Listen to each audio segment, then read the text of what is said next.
एक great leader की पहचान क्या होती है? क्या यह पावर है? क्या यह दौलत है?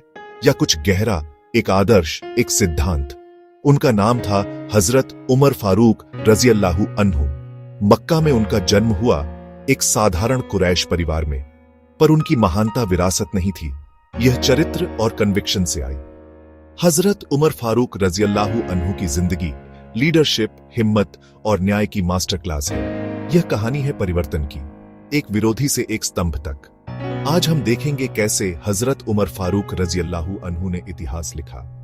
शुरू करते हैं उनके शुरुआती दिनों से, विरोध और फिर परिवर्तन से। यह वह दौर है जब हजरत उमर फारूक रजी अल्लाहु अन्हु सबसे जोरदार विरोधियों में से थे।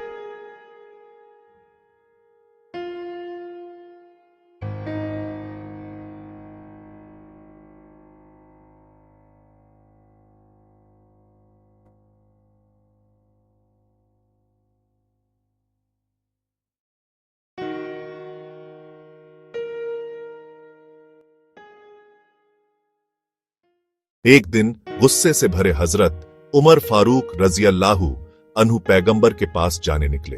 रास्ते में उन्हें बताया गया कि उनकी बहन और उनका घर इस्लाम से जुड़े हैं। उन्होंने शांतिपूर्वक कुरानी आयतें सुनी। शब्दों की सुंदरता ने उनका दिल छू लिया।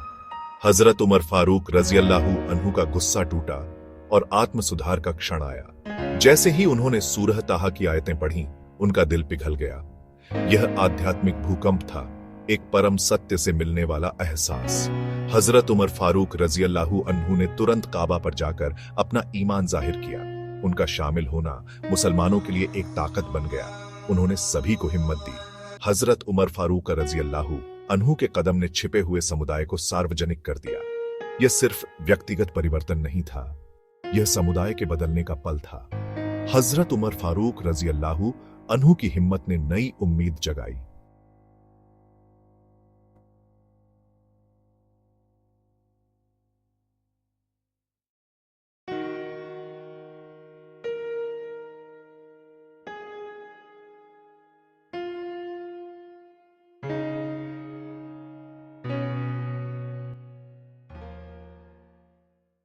जब हजरत उमर फारूक रजी अल्लाहु अन्हु दूसरे खलीफा बने, उन्होंने सत्ता को भार समझा।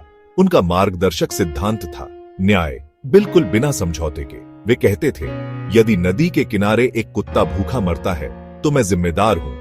हजरत उमर फारूक रजी अल्लाहु अन्हु अक्सर रात में मदीना की सड़कों पर भेष बदलकर चलते थे, ताकि वे सीधे अपनी जनता की हालत देख सकें और सुन सकें उनकी शिकायतें। उनकी जवाबदेही हर जीवित प्राणी तक फैली थी, समाज के सबसे कमजोर तक। हजरत उमर फारूक रजी अल्लाहु अन्हु फटे कपड़े पहनते, मस्जिद के फर्श पर सोते। उनका मानना था कि शासक को अपने सबसे गरीब लोगों के साथ बराबरी में होना चाहिए। उन्होंने खजाने को एक पवित्र अमानत माना, अपना बैंक नहीं। उन्होंने न्यायिक प्रणाली, पेंशन और प्रशासनिक विभाग स्थापित किए। उनका शासन सेवा पर आधारित था, शक्ति डर से नहीं, सेवा से आती है। न्याय और सादगी, हजरत उमर फारूक रजी अल्लाहु अन्हु का मूल मंत्र। हजरत उमर फारूक रजी अल्लाहु अन्हु ने प्रशासनिक आवश्यकताओं के अनुसार हिजरी कैलेंडर की शुरुआत की। सालों की एकरूपता से रिकॉर्डिंग आसान हुई और शासन सक्षम बना। उनके युग में इस्लामिक दुनिया का वास्तविक विस्तार हुआ, प्रशासनिक सोच के साथ। उन्होंने सिंचाई, पुल और बुनियादी ढांचे के बड़े काम कराए। बैतुल माल को व्यवस्थित कर उन्होंने समाज की भलाई सुनिश्चित की, बेईमानी से नहीं, ईमानदारी और पारदर्शिता से।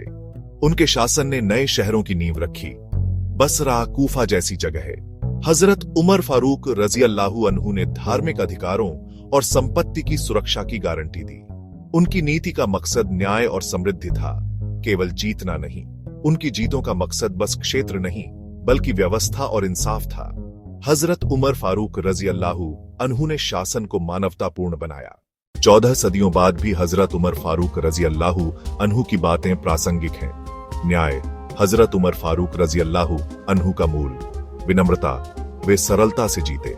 हिम्मत, सच्चाई के लिए खड़े होना। जवाबदेही, हर जिम्मेदारी को मानना। उनका जीवन आज के युवा के लिए एक व्यवहारिक रोड मैप है। क्या आप अपने कामों के लिए जवाबदेह हैं? छोटी छोटी सेवाएं ही असली महानता बनाती हैं। हजरत उमर फारूक रजी अल्लाहु अन्हु की विरासत एक चमकता हुआ बीकन है। यदि आप प्रेरित हुए हैं तो सोचें, आप क्या बदलना चाहेंगे? हजरत उमर फारूक रजी अल्लाहु अन्हु की सीखें अपनाइए, न्याय, सेवा और जवाबदेही।